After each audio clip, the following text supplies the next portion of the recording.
uma vez, com esse caboclo velho, eu falei para ele, ele tinha 90 anos. Ele perguntou, o imperador vai bem? Eu falei para ele, vai bem, sim, senhor. Ele falou, isso em 1948. Ele disse, mas não é mais aquele veião de barba. Eu falei, não, agora é um outro chamado Dutra. Ah, bom.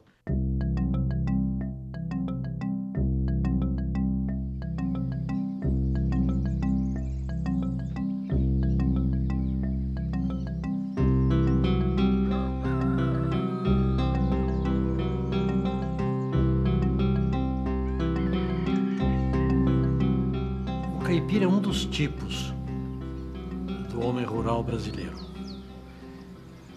Conforme a região do Brasil, o homem rural típico tem uma designação diferente.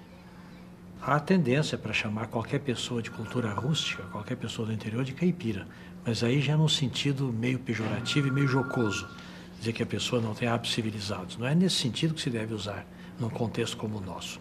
O caipira é o morador do campo que vive numa sociedade relativamente homogênea, com valores tradicionais muito marcados, fruto da evolução histórica do grupo social radicado em São Paulo. Não necessariamente com o estado de São Paulo. O que se pode chamar área caipira é talvez um pouco daquilo que o historiador Alfredo L. Júnior chamava a Paulistânia. A Paulistânia é São Paulo, é grande parte de Minas, é grande parte de Goiás, grande parte de Mato Grosso, o atual Paraná em parte também. E, de certa maneira, Espírito Santo e Rio de Janeiro são afins. E este homem é fruto de uma sedimentação racial, às vezes, mas certamente de uma sedimentação histórica, de uma sedimentação cultural que lhe dá características próprias, inclusive na maneira de falar. Ai, ai, ai, na porta que eu queria, joguei meu chapéu para ver onde cair. Eu falo mesmo pra ver onde cair. Caiu no colo das velhas, por certo, Ave Maria. Tá dando pra quebrar, mas levar? Vai. Se nós tomarmos um padrão um pouco abstrato, não que corresponda exatamente à realidade, mas é um modelo que serve para medir a realidade, o caipira é, teoricamente, do ponto de vista racial, mistura de branco com índio. É a mistura de branco com índio que deu mameluco. Mas o mais importante não é isso. O mais importante são as características culturais deste tipo humano que mestiçado.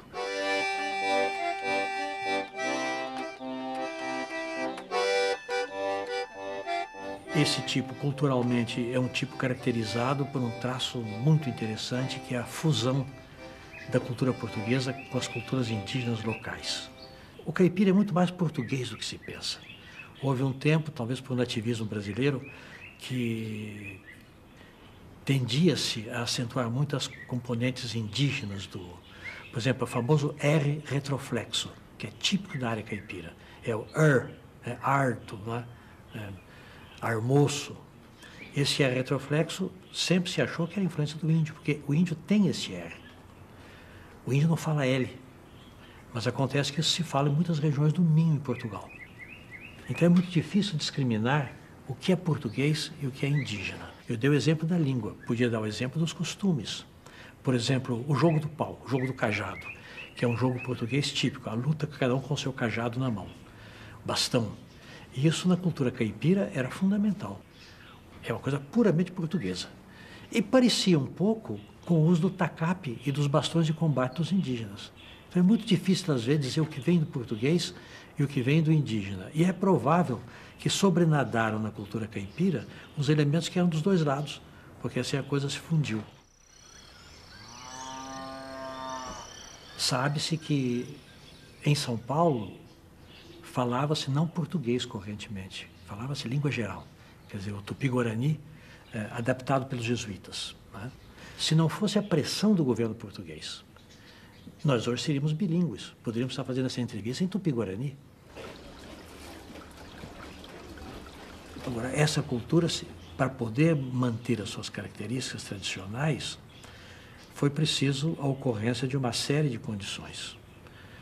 Uma delas foi o isolamento. O São Paulo, a área que o paulista controlava, era uma área fantasticamente grande. O paulista praticamente percorreu o Brasil inteiro e se fixou numa parte do Brasil. Além disso, o paulista era nômade. Então nós temos esses dois elementos que são muito próprios do caipira: o nomadismo e o isolamento. Olha, o Mundo Bandeirante era uma grande empresa econômica. Os bandeirantes aprisionavam índios. E a atividade principal foi essa, foi aprisionar índios para vender os índios como trabalhadores, primeiro para os engenhos do Nordeste, onde houvesse necessidade. E isso foi gerando no Bandeirante uma sede de território imensa, enquanto que esse Bandeirante, quando ele se sedentarizou, quando ele perdeu a sua iniciativa maior, quando ele deixou de ter contato com o mercado, não forneceu mais mão de obra para o mercado, esse Bandeirante tornou-se caipira. Uma parte, é claro, uma parte deu fazendeiros, deu exportadores, deu gente que foi ganhar dinheiro, sobretudo localizado nas cidades, São Paulo, Sorocaba, Parnaíba, Itu, Taubaté. Mas os que ficaram, o homem rural propriamente, o que ficou perdido naquela imensidão de território, este deixou de ser um protagonista da economia de mercado. E ele se transformou num produtor para si mesmo. Então ele é um bandeirante atrofiado.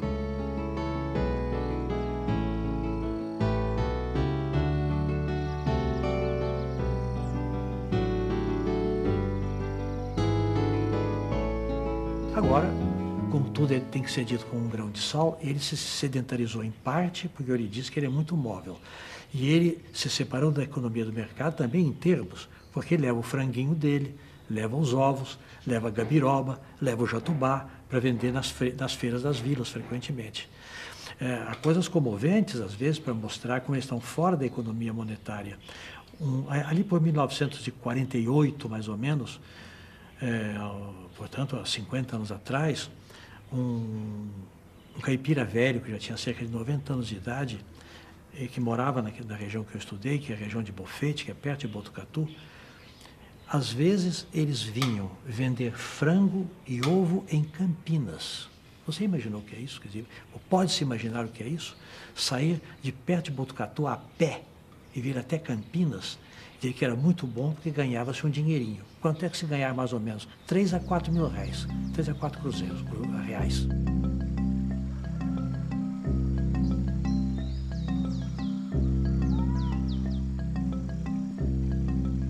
Agora, aqui é bom fazer duas observações, inclusive ligadas à coisa que nós já dissemos, para não haver equívoco. Eu estou falando como se existisse na cultura caipira o índio e o português, mas o negro entrou aí também. O negro entrou. Houve escravidão em São Paulo, muita, sobretudo no Vale do Paraíba, na zona de Campinas. E o negro se acaipirou. Quer dizer, o africano tornou-se caipira. Assim como o português se tornou caipira, o africano também tornou-se caipira. Então essa fusão, aí é muito bonito, você vê o mundo caipira se enriquecer pela cultura africana e haver uma espécie de indiferenciação entre a herança indígena, a herança portuguesa e a herança africana.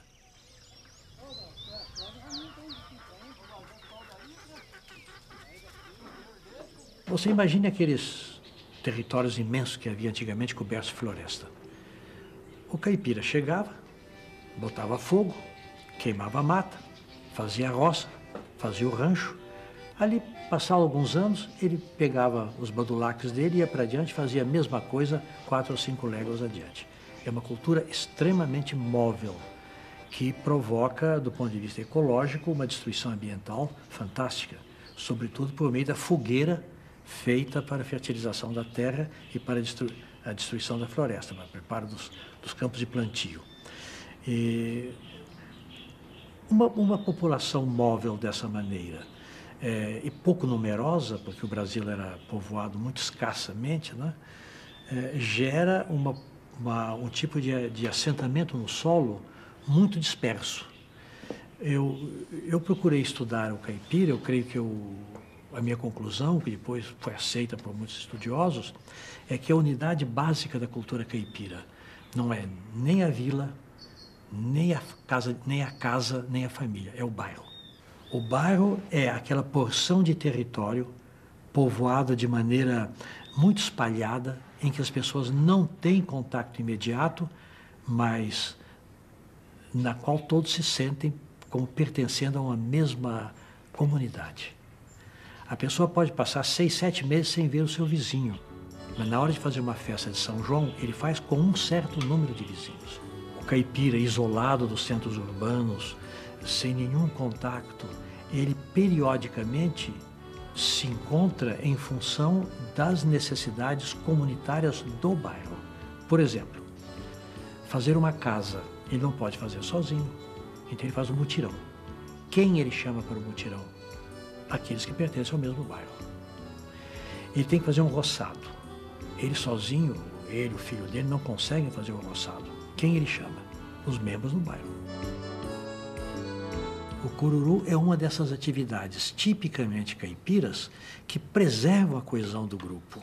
Quando é que o cururu é feito? Para pagar uma promessa, geralmente. Eu planto uma roça de milho. Eu então digo ao santo, o santo é minha devoção. Santo Antônio, por exemplo. Se o milho granar direito, se eu não perder esse milho, eu faço um cururu para Santo Antônio. Então eu colho o milho está bom, eu faço o cururu para Santo Antônio. Quem eu convido? Os membros do bairro. O bairro se reúne na minha casa. Eu então dou quentão, dou café, dou pão. Sou capaz até de dar pão, que é uma coisa fantástica para o caipira, em um certo momento ele come pão. Tanto ele é um fator de coesão grupal, que quando o caipira passou a se sentir, já no nosso tempo, não mais um membro de um bairro só, mas também um brasileiro, a história do Brasil foi assimilada às escrituras sagradas. E eles passaram então a cantar também a história do Brasil.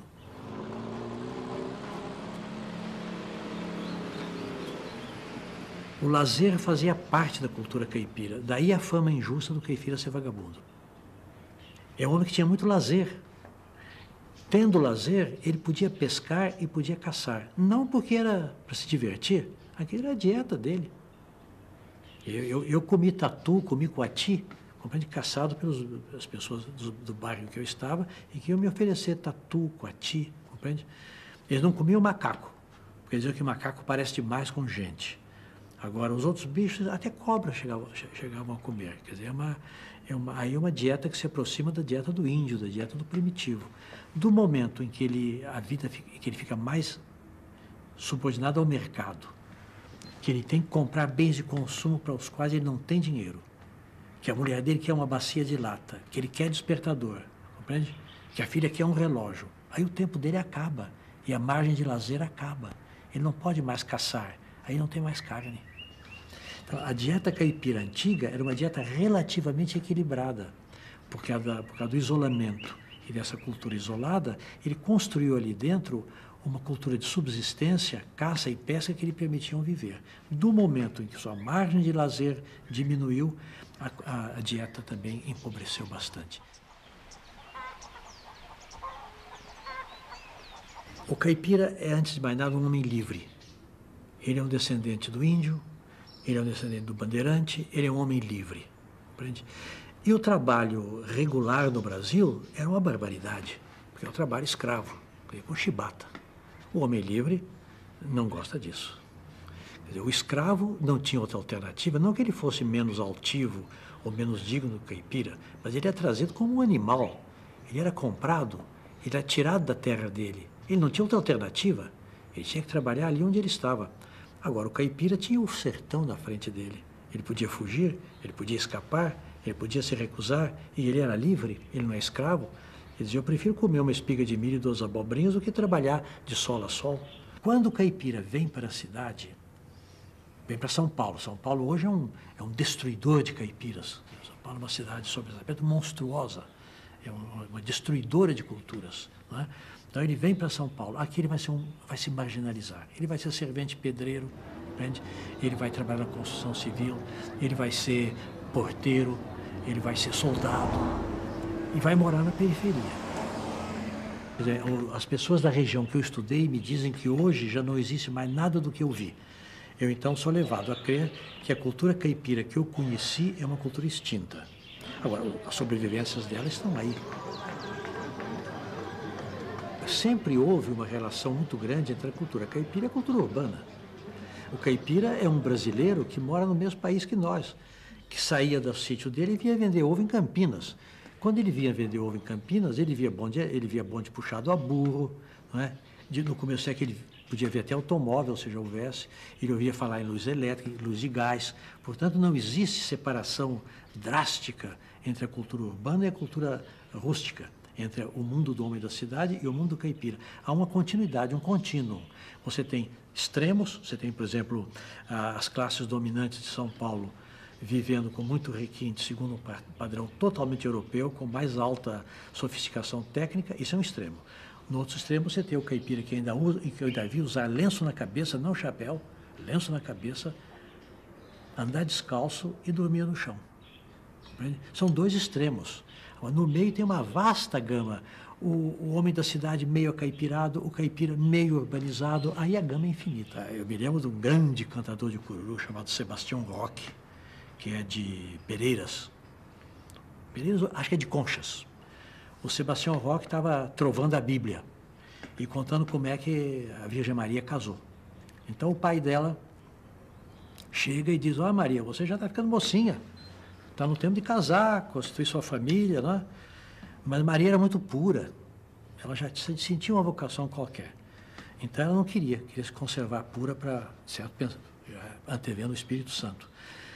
Os versos em que ele diz isso é admirável. Ele fala: Maria era um cravo lindo, Maria era um encanto encarnado, mas a esta voz de casamento Maria sartou de lado. Sartar de banda, sartar de lado significa negar em dialeto caipira. Sartei de banda, quer dizer, nego, não é comigo. Olha, na Bíblia, no Novo Testamento, a Virgem Maria sartando de banda. Tá vendo? Quer dizer, essa intercomunicação das culturas é constante. Então, digo, assim como há música caipira hoje em São Paulo, que é um eco deformado, folclorizado da cultura caipira inicial, essa própria cultura não é uma coisa que nasceu por si, ela nasceu de intercâmbio com a cultura erudita, com a cultura portuguesa. E foi na maneira de falar, em tudo. Nós sabemos que o caipira fala, às vezes, de maneira mais pura do que nós. Quando ele fala pergunta, né, depois, ele fala como falavam as pessoas cultas no século XVII.